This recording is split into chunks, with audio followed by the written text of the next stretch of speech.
उदयपुर नगर निगम के अतिक्रमण दस्ते के द्वारा शहर को अतिक्रमण मुक्त करने की दिशा में दोपहर जो कार्यालय के समय होता है उसमें कई कार्रवाई आप लोगों ने हम लोगों ने सबने देखी होगी। लेकिन कई बार नगर निगम देर रात को भी कार्रवाई को अंजाम देता है। यह बीते रात को सामने आया।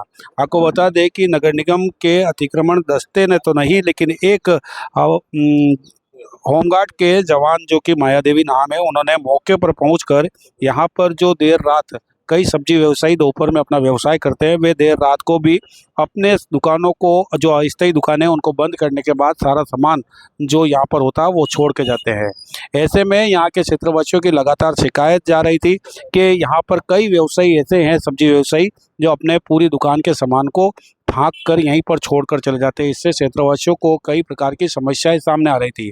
इस बात की शिकायत जब नगर निगम के जिम्मेदार विभाग को की गई तो यहाँ पर निगम निरीक्षक मांगीलाल डांगी के निर्देश पर माया देवी होमगार्ड मौके पर पहुंची और उन्होंने देर रात को यहाँ पर सभी व्यापारियों को अपने सामान को पूरी तरह से हटाते हुए अपने मुकाम तक ले जाने की बात कही। ऐसे में कई व्यापारियों ने वहां पर विरोध भी किया और कई क्षेत्रवासी जो अपनी दुकान अपने घरों के पास ही लगाते थे, उनका भी सामान मौके से हटवाया। हालांकि देखने वाला विषय यह है कि यहाँ पर एक बार तो पूरा जो क्षेत्र था वो पूरी तरह से साफ नजर आया। आप देख सकते हैं कई सब्जी व्यवसायी जो दिन भर महंगी सब्जी बेचते हैं, वे देर रात को इस तरीके से यहीं पर गंदगी फैलाते हुए छोड़कर चले जाते हैं। अब आप सोच सकते हैं कि एक और यहाँ पर अपने आप को गरीब बताते हुए जो सब्जी व्यवसायी ठेला चलाते हैं और यहीं पर सब्जी बेचते हैं, वे देर रात किस तरीके से यहाँ पर गंदगी फैलाते हुए अपनी सब्जी को एक डंपिंग यार्ड इस क्षेत्र को मानते हुए यहीं पर डालकर चले जाते हैं। हालांकि इस संदर्भ में निगम आयुक्त अभिषेक खन्ना कई बार जनता से अपील कर चुके हैं कि शहर को स्वच्छ और स्वस्थ बनाए रखने के लिए आम जन सहयोग की भी आवश्यकता है, लेकिन ये किस तरह का सहयोग है ये भी देखा जा सकता है। महंगी सब्जी जो आमतौर पर दुकानदार और ठेला व्यवसायी यहाँ पर बेचते हैं, वे देर रात जितनी भी सब्जी बचती है वो यहीं छोड़ जाते हैं। ऐसे में यहाँ पर जो देखा जा सकता है, ये जो चित्र हैं, ये मेवाड़ केबल का जो ऑफिस है, यहाँ पर इस तरीके से पूरे क्षेत्र के लोग प्लास्टिक, पॉलीथीन, पानी की बोतलें और कई तरह का कचरा यहाँ पर एकत्रित कर देते हैं।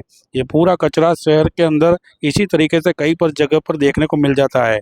पूरे क्षेत्र में अतिक्रमण तो व्याप्त ही है और यहाँ पर पूरा क्षेत्र को साफ सफाई कर दिया गया था। अब देखने वाला विषय ये है कि ये जो कार्रवाई की गई देर रात को आखिरकार कितने दिनों तक यहाँ पर लागू रहती है, क्योंकि संबंधित क्षेत्र में लोगों का कहना है कि लगातार इस तरह का निरीक्षण किया जाएगा तभी लोगों में सुधार आएगा। कई लोग यहाँ पर देखा जाए तो सड़कों पर ही व्यवसाय करते हैं और सड़कों पर ही अपनी आजीविका को निर्भर रहते हैं। अब ऐसे में यहाँ पर जो लोग हैं, जो रहते हैं क्षेत्रवासी, वे लोग पूरी तरह से सड़कों पर बैठकर मार्ग को अवरुद्ध कर कर काम करते हैं।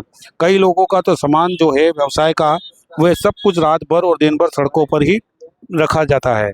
ऐसे में वे लोग अब इस सामान को लेकर कहाँ जाएंगे और कहाँ पर इस सामान को स्थापित करेंगे, क्योंकि जिस तरीके से देर रात को कार्रवाई की गई वह बेहतर कार्रवाई थी। लोगों ने इसका एक तरफ विरोध किया तो दूसरी तरफ आपको बता दें कि कई लोगों ने इस कार्रवाई को, जिन लोगों ने किया, उनका धन्यवाद भी ज्ञापित किया। ऐसे में अब यहाँ पर सबसे बड़ा सवाल है कि क्या ये कार्रवाई जो की गई थी वो कितने दिनों तक व्यवस्था को काबिज कर सकती है, बनाए रख सकती है, या फिर कुछ ही दिनों में फिर से हालात जस के तस बन जाएंगे। ये सब अपने आप में देखा जाए तो आने वाले समय में देखा जाएगा।